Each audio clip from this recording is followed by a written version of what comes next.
আসসালামু আলাইকুম প্রিয় দর্শক, আমন্ত্রণ জানাচ্ছি মানারাত ইন্টারন্যাশনাল ইউনিভার্সিটির journalism and media studies department কর্তৃক পরিচালিত এমআইইউ ক্যাম্পাস টিভির জুলাইয়ের স্মৃতিচারণমূলক অনুষ্ঠান ৩৬ জুলাই রিকল অনুষ্ঠানে।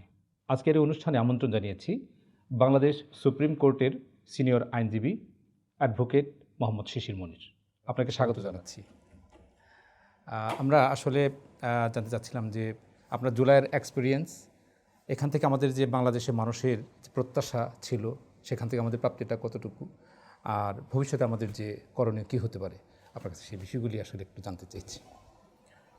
জুলাইটা আসলে কোনো স্বাভাবিক রাজনৈতিক আন্দোলন না, এটি একটা জনগণের স্বতঃস্ফূর্ত অংশগ্রহণে নিরস্ত্র মানুষের অস্ত্রের বিরুদ্ধে লড়াই। জি, এটি পৃথিবীর ইতিহাসে খুব কম। পৃথিবীর ইতিহাসে বিচ্ছিন্নতাবাদী আন্দোলন হয়েছে অনেক, কিন্তু এরকম নিরস্ত্র মানুষ, একেবারে খেটে খাওয়া মানুষ, সবজি বিক্রেতা, কাজের মানুষ, জি, স্কুল কলেজ বিশ্ববিদ্যালয়ের নারী পুরুষ সবাই একসাথে এইভাবে জেগে উঠে, জি, জি, এগুলোর উদাহরণ পৃথিবীতে খুবই রেয়ার। এটা এক ধরনের বিপ্লব। জি, এই বিপ্লবটাতে সাধারণ মানুষের অংশগ্রহণে যে ধরনের নতুনত্বের ছোঁয়া আসছে, এটি অস্বাভাবিক ধরনের। পরবর্তীতে কাজ কি প্রশ্ন একটা, জি, বিরাট প্রশ্ন, যে বিপ্লব তো হয়ে গেছে, হয়ে গেছে। যা হওয়ার তো হয়ে গেল, এখন পরবর্তী ফাংশনটা কি?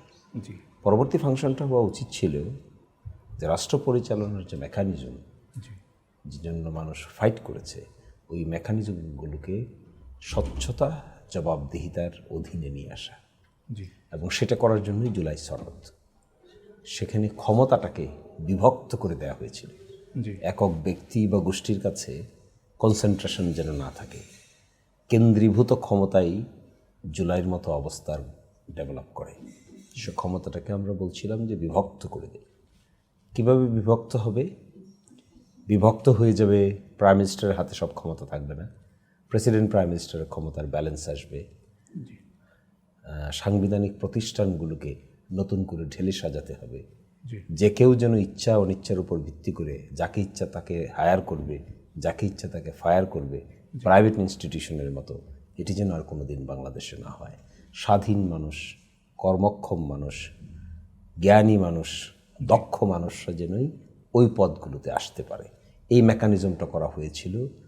আসলে জুলাই সনদটা একটা ক্ষমতার বিন্যাস, কিন্তু এই বিন্যাসটা করতে না পারার কারণে ওই রিস্ক থেকে যাচ্ছে। জি, এই বিন্যাসটা বাস্তবায়ন করতে না পারার কারণে এখন যদি কোনো বিশেষ ইন্টারেস্টেড লোককে, বিশেষভাবে ইন্টারেস্টেড কোনো ব্যক্তি বিশেষ জায়গায় বসাতে চায়, সেটার চেক দিবে কে? এই চেকটা দেওয়ার জন্যই জুলাই সনদে সাংবিধানিক প্রতিষ্ঠানগুলোকে ঢেলে সাজানোর রূপরেখা দেওয়া হয়েছিল। চাইলেও কেউ পারবে না, কিন্তু যেহেতু এটি এখনও বাস্তবায়ন হয় নাই, সেই জন্য নানান ধরনের শঙ্কা, নানান ধরনের সমালোচনা, নানান ধরনের এক ধরনের আশঙ্কা রয়েই গেছে। আবার জুলাই আসবে কিনা, আবার মানুষ রক্ত দিতে হবে কিনা, আবার সঠিক নির্বাচন হবে কিনা, আবার নির্বাচন কমিশন দায়িত্ব পালন করবে কিনা, প্রধান বিচারপতি কী করে দায়িত্ব পালন করবেন, নাকি আবার কোনো এক সময়ে কোনো এক সরকার এসে সকলকে নিজের মতো করে সাজানোর চেষ্টা করবেন।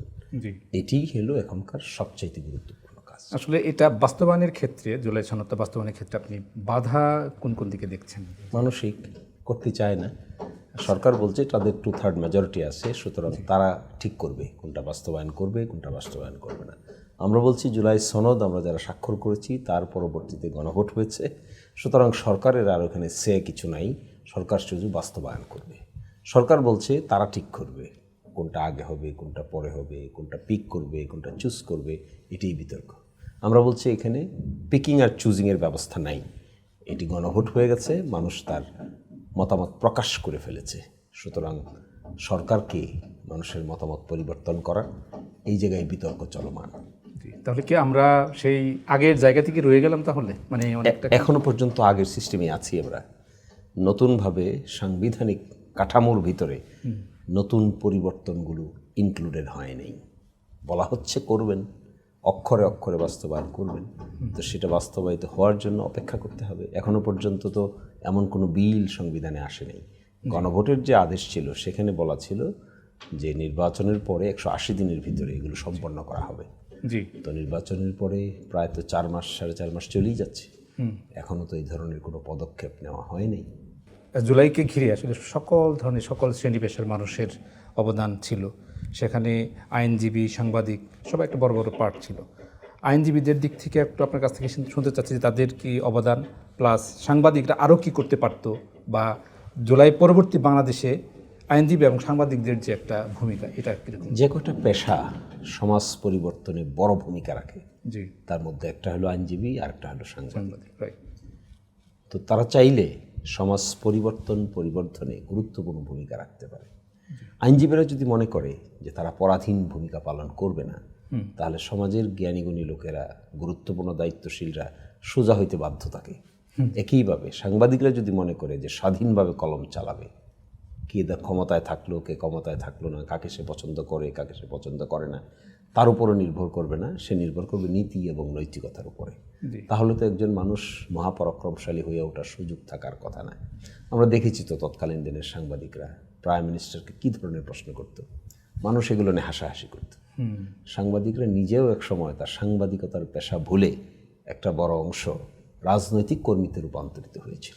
আইনজীবীদেরও তাই, আইনজীবীরাও একটা বড় অংশ তার আইন পেশার যে দায়িত্ব আছে এটাকে ভুলে গিয়ে সে নিজেই একটা রাজনৈতিক তল্পিবাহকে পরিণত হয়েছিল। তার অংশ হিসেবে পেশাদার যারা ভূমিকা রাখার কথা, পেশাদার অর্গানাইজেশন যেগুলো আসে, supreme court bar association, Dhaka bar association, এদিকে আছে রিপোর্টার্স ইউনিটি, প্রেস ক্লাব, এরা যদি সঠিক পথে থাকে, আমার তো মনে হয় না কোনো সরকারই বিপদগামী হতে পারবে শেষ পর্যন্ত। আর সাংবাদিকদের মধ্যে বড় একটা অংশ এই জুলাই বিপ্লবে পজিটিভ ভূমিকা রেখেছে, তাদেরকে অ্যাপ্রিসিয়েট করতে হবে। আইনজীবীদের মধ্যেও রিট পিটিশন হয়েছে, কোর্টে গিয়েছে, আর্গুমেন্ট করেছে, কোর্টের বারান্দা থেকে একজনকে অ্যারেস্ট করার চেষ্টা করেছিল, আইনজীবীরা তাকে প্রোটেক্ট করেছে, চ্যালেঞ্জ করেছে। এখানেও একটা বড় অংশ পজিটিভ ভূমিকা পালন করেছে। এই দুইটা পেশা, সাংবাদিকতা, আইন পেশা। আমি তো মনে করি আরেকটা বড় পেশা আছে এরকম, ডাক্তারি। এরা যদি মনে করে যে পেশাগত স্ট্যান্ডার্ড বজায় রাখবে, প্রফেশনাল এথিক্স বজায় রাখবে, তাহলে সরকার যেই আসুক না কেন আর যেই যাক না কেন, এত নাড়াচাড়া করার কোনো স্কোপ নাই। পুলিশ বাহিনী যেমন ধরেন, পুলিশ বাহিনী দুনিয়াতে কীভাবে কাজ করে, একটা স্বাধীন ফোর্স, সরকারের কোনো অন্যায় আদেশ তারা মানতে বাধ্য নয়। বাংলাদেশের পুলিশ যদি সরকারকে বলতে পারত, তুমি যে আমাকে গুলি করার আদেশ দিচ্ছ, আমি কিন্তু গুলি করব না, তাহলে হাসিনা কি হাসিনা হইতে পারত? নিশ্চয়ই হইতে পারত। একটা সরকার কখন মহাপরাক্রমশালী হয়, যখন রাষ্ট্রের গুরুত্বপূর্ণ ব্যক্তিবর্গ তারা যখন স্বাধীনভাবে দায়িত্ব পালন করতে চায় না, পারে না, কিংবা ভয়ের মধ্যে থাকে, কিংবা কম্প্রোমাইজ করে ফেলে, তখন সরকারের ব্যক্তিবর্গরা অগাধ ক্ষমতার অধিকারী হয়ে দাঁড়ায়। এই যে রাষ্ট্র পরিচালনার জন্য কতগুলো মেকানিজম আছে, তো এই মেকানিজমগুলোর মধ্যে কিছু আছে হলো কনস্টিটিউশনাল পোস্ট, কিছু আছে স্বাধীন। ঢাকা বিশ্ববিদ্যালয় কে সরকারে আসলো, কে সরকারে গেল, তার চাইতে বেশি ইম্পর্ট্যান্ট হলো যে ঢাকা বিশ্ববিদ্যালয়ের শিক্ষকরা, কর্মচারী-কর্মকর্তারা, ছাত্ররা স্বাধীন মত প্রকাশ করতে পারল কিনা। তারা যদি স্বাধীন মত প্রকাশ করে, তাহলে তো সরকার থাকে না, ইতিহাস তো তাই বলে। প্রধান বিচারপতি থেকে বিচারালয়কে দিয়ে ব্যবহার করে সে যদি কোনো অন্যায় কাজ করতে না পারে, তাহলে সে যাবে কই? সাংবাদিকদের মাধ্যমে অযথা নেগেটিভ তৈরি করে মানুষকে যদি গিনিপিগ না বানায়, তাহলে সরকারের কী করণীয় আছে? এই জন্য জুলাই আগস্টের পরে সবচাইতে বড় শিক্ষা ছিল প্রতিষ্ঠানগুলোকে স্বাধীনভাবে কাজ করতে দেওয়া। তাহলে অটোমেটিক এই সরকার আর কখনোই মহাপরাক্রমশালী হয়ে উঠতে পারবে না। এই জন্য একটা আইন হয়েছিল, পুলিশ কমিশন আইন। পুলিশ কমিশন আইনটা করেছিল তত্ত্বাবধায়ক সরকার, কিন্তু সেটাকে সেই সরকার বাদ করে দিয়েছে। সেটির সম্ভাবনা কি একদম শেষ হয়ে গেছে নাকি এখনও শেষ হয়নি? তারা বলছেন পরে আনবেন। পুলিশ একটা কমিশনের অধীন চলবে। পুলিশকে আপনি চাইলে বলবেন যে এখন গুলির আদেশ দিয়ে দিবেন, আর পুলিশ নির্বিচারে গুলি করবে, তাতে মানুষ মারা যাবে, তারপরে মার্ডার কেসের আসামি কে হবে? পুলিশ হবে, যে গুলি করছে সে হবে। তো তাকে তো আপনি গুলি করাচ্ছেন কেন? এই জন্য এগুলো থেকে, পরাধীনতার শৃঙ্খল থেকে বের হতে না পারলে স্বাধীন রাষ্ট্র ব্যবস্থা গড়ে ওঠে না। আপনি জানতো আমেরিকান পুলিশ বাহিনীকে, এফবিআইকে আপনি গুলি করাতে পারবেন? রাষ্ট্রপ্রধান কিংবা প্রেসিডেন্ট আদেশ দিলেও সে গুলি করবে না, করবে না সেগুলি। এটা তার এথিক্সে ধরে না, এটা তার প্রফেশনাল ট্রেনিং না। কিন্তু আমাদের দেশে এসপি সাহেবকে এমপি সাহেব ধমক দেয়, ডিসি সাহেবকে এমপি সাহেব ধমক দেয়া, বৈধ অবৈধ সবই কাজই করাইতে চায়। তো তারা সিম্পলি না করবে, সরি স্যার, আমরা এটা করতে পারবো না, এটা আইনকে অ্যালাউ করে না। এগুলো যখন সব একাকার হয়ে যায় তখনই ফ্যাসিজম ডেভেলপ করে। ডিসি সাহেব সে আইনসম্মত কাজ করতে চায় না, এসপি সাহেব করতে চায় না, আইজিপি সাহেবকে যা বলে তাই শুনে, মিলিটারি প্রধান তাকে ডেকে নিয়ে এসে রাতের বেলা ধমক দেয়, চিফ জাস্টিস সহ বিচার ব্যবস্থায় যারা আছে তাদেরকে কথা শোনাইতে চায়, আইনজীবীরা সঠিকভাবে ফাংশন করে না, সাংবাদিকরা সঠিকভাবে ফাংশন করে না, তবেই তো ফ্যাসিজম হয়ে যায়। তো সেই জন্য এখনকার শিক্ষা সকলের এটা উচিত।